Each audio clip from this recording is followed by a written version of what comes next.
Sniper 155 pan relay wiring diagram.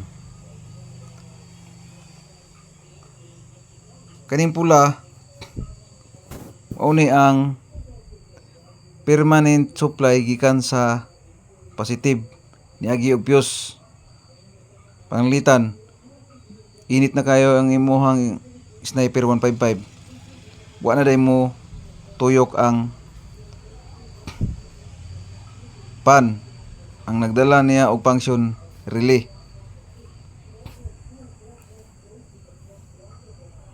Red blue permanent supply positive. Yellow nga naibagis nga puti mao ni ang negative supply gikan sa computer box.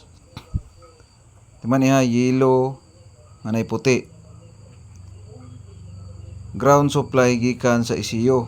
Mao ni mo trigger sa relay. Ang paminaw gani sa ECU nga muinit na ang makina, siya ang mohatag og ground. Ipalupad niya ang ground padulong dito sa relay, pan relay. Mao ni ang yellow, white. Ground trigger gikan sa ECU. Brown, white. ECC wire positive. Inigyabi nimo mo automatic mulupad dito ang positive wadto sa relay. Blue mao na ni ang gikan sa relay positive output. Kabantay mo atong na sa pan dapit sa radiator na isakit dito. Naiitom dito napoy blue. Katong itom mo to iyang ground gikan sa body ground or sa battery ground. Katong blue nga iyang katapad mao to ang positive nga gikan sa relay. Positive output gikan sa relay padulong dito sa pan sakit. May sakit dito nga itom. Itom ang color sa sakit. Nai-wire dito nga itom mao to ang ground.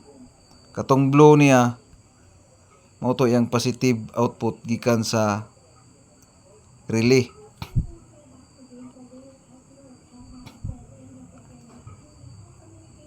Muni iyang wiring diagram sa pan relay. Ug mag-trouble mo og pan relay sa Sniper 155 FI. Timan niya ang ground supply gikan sa ECU or computer box. Ang dili pwede og butangan nimo ground perminti kay inig nimo siya sigig tuyok ang pan. Sunog ning pan. Kinahanglan nga nani si shut off ang computer box na magbuot shut off. Moingon ang computer box, oy init naman ang makina. Supply siya. Pagtataod shut off na pud. Di man siya pwede mag tuyok perminti kay masunog mo ning wire ni. Gagadram ni sa computer box.